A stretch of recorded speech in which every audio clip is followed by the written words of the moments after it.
Praise the Lord, hallelujah. Zion வேதாகம ஆய்விற்கு அன்போடு கூட இயேசு கிறிஸ்துவின் நாமத்தில் உங்களை வரவேற்கிறேன். இன்றைய தினத்திலும் ஆமோஸ் தீர்க்கதரிசன புஸ்தகம் கடைசி 3 அதிகாரங்கள் 7ஆம் 8ஆம் மற்றும் 9ஆம் அதிகாரங்களை தியானிக்க சர்வவல்லமை தேவன் நமக்கு கிருபை பாராட்டுவாராக.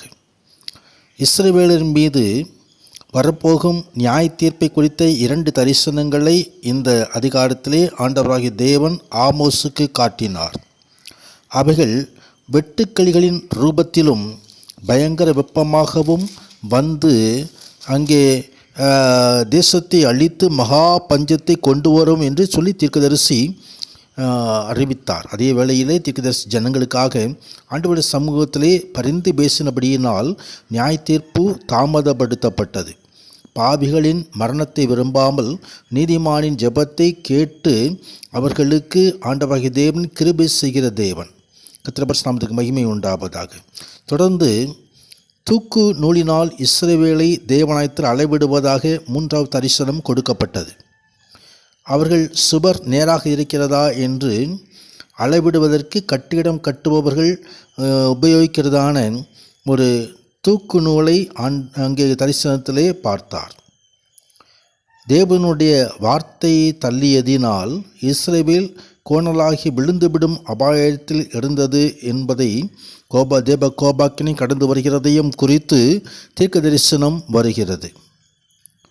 தொடர்ந்து தேவன் அவர்களை பாவம் செய்கிற அந்த மக்களை தண்டியாமல் விடார் என்பதற்கான ஒரு முக்கியமாக காரணத்தை இங்கே 12வது வசனம் முதல் 17வது வசனங்கள் வரைக்கும் தெரிவிக்கிறது. மக்களது பிரதிநிதியாக இருந்த அமித்ஷா என்னும் ஆசாரியனும் அவர்களது தலைவர்களும் நேரடியாகவே தீர்க்கதரிசியும் அவருடைய வாக்கையும் தள்ளிவிட்டார்கள். தேவனுடைய வார்த்தையை வேண்டுமென்றே தள்ளுபவர்கள் நித்திய மரணத்துக்கு தங்கள் மேல் ஆக்கினையை வரவழைத்து கொள்கிறார்கள். தொடர்ந்து 8வது அதிகாரத்திலே ஒரு கூடை நிறைய பழுத்த பழங்களை தரிசனத்திலே ஆமோஸ் பார்க்கிறார். ஓய்வு நாள் அங்கே பழுத்த பழம் என்பது கோபாக்கினைக்கு மக்கள் தகுதியாகிவிட்டார்கள் என்பதை அங்கு காட்டுகிறது. முடிவு சமீபமாக இருக்கிறது என்பதை இங்கே தரிசனம் மூலமாக ஆண்டவர் வெளிப்படுத்துகிறார். தொடர்ந்து இது தேவாலய பாட்டுகள் அலறுதலாக மாறும். எல்லா இடங்களிலும் அங்கே பிரேதங்கள் புலம்பல் இல்லாமல் எழுந்துவிடப்படும் என்றெல்லாம் தீர்க்க தரிசனங்கள் கடந்து வருகிறது. அங்கே 5வது வசனம் முதல் பார்க்கும்போது ஓய்வு நாள் எப்பொழுது முடிந்துவிடும், உடனே வியாபாரம் செய்ய வேண்டும், பணம் ஈட்ட வேண்டும் என்ற உலக ஆசை ஜனங்களிடம் மிகுந்து காணப்படுகிறது. தேவனுடைய வார்த்தை, தேவனுடைய ராஜ்யத்தின் காரியங்களெல்லாம் அங்கே அக்கறை குறைந்து பணம் சம்பாதித்தலையே குறிக்கோளாக கொண்டிருந்தனர். ஆனால் அங்கே ஆண்டவருடைய வார்த்தைகளை மறந்ததினால், தேவனுடைய ராஜ்யத்தின் காரியங்களை மறந்ததினால் அங்கே அழிவு வரப்போகிறது என்று வேதவசனம் எச்சரிக்கிறது. தங்களிடம் கூறப்பட்ட தேவ வார்த்தை இஸ்ரவேலர் மீண்டும் மீண்டும் தள்ளிவிடுகிறார்கள்.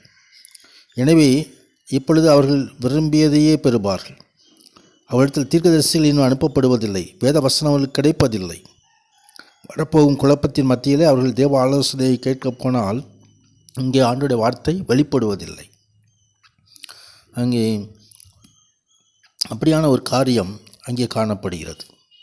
தொடர்ந்து 9வது அதிகாரத்திலே பரிசுத்த ஸ்தலத்தின் பலிபீடத்து அருகே தேவன் நின்று அங்கே தொழுதுகளை அவர்களின் தலையின் மேல் தேவாலயம் இடிந்து விடுவதை அங்கே தரிசனத்திலே ஆமோஸ் பார்க்கிறார்.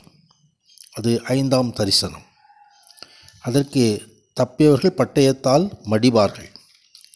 தேவ ஜனங்களின் பாவம் செய்வர்கள் அனைவரும் அழிந்து போவார்கள் என்று சொல்லி அங்கே தரிசனம் எச்சரிக்கப்படுகிறது. ஆனாலும் இஸ்ரவேல் மீண்டுமாய் மீட்கப்படுவார்கள் என்பதையும் ஆண்டவர் தெளிவுபடுத்துகிறார். விழுந்து போன தாவீதின் கூடாரத்தை நான் திரும்ப எடுப்பித்து அதன் திறப்புகளை அடைத்து அதன் பழுதானங்களை சீர்படுத்தி பூர்வ நாட்கள் இருந்தது போல் அதை ஸ்தாபிப்பேன் என்று சொல்லி கர்த்தர் தீர்க்க தரிசனமாய் இந்த காரியத்தை சொல்கிறதை குறித்து பார்க்கிறோம். விழுந்து போன தாவீதின் கூடாரம். தாவீது சீயோனிலே தேவனுக்காய் அழகான கூடாரம் வைத்து தேவனை ஆராதித்து கொண்டிருந்தார். ஆனால் இப்பொழுது அந்த கூடாரத்தில் ஆராதனை இல்லை. அந்த கூடாரத்தின் காரியங்கள் எல்லாம் மறக்கப்பட்டு போய்விட்டன. ஆனாலும் கிறிஸ்துநாதர் தாவீதின் குமாரனாய் வெளிப்பட்டு அங்கே தேவனுடைய ராஜ்யத்தின் காரியங்களை மீண்டுமாய் ஸ்தாபிப்பார்.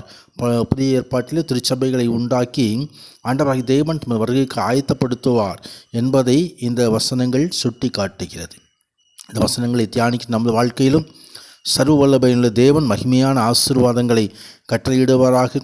நான் நிட்டு விலகுவதுமில்லை, உன்னை கைவிடுவதுமில்லை நேசிக்கிற அன்பு நேசர் தொடர்ந்து நம்மை நடத்துவாராக. அப்படி பரிசுத்த நாமத்திற்கே மகிமை உண்டாவதாக. ஆமேன், ஆமேன்.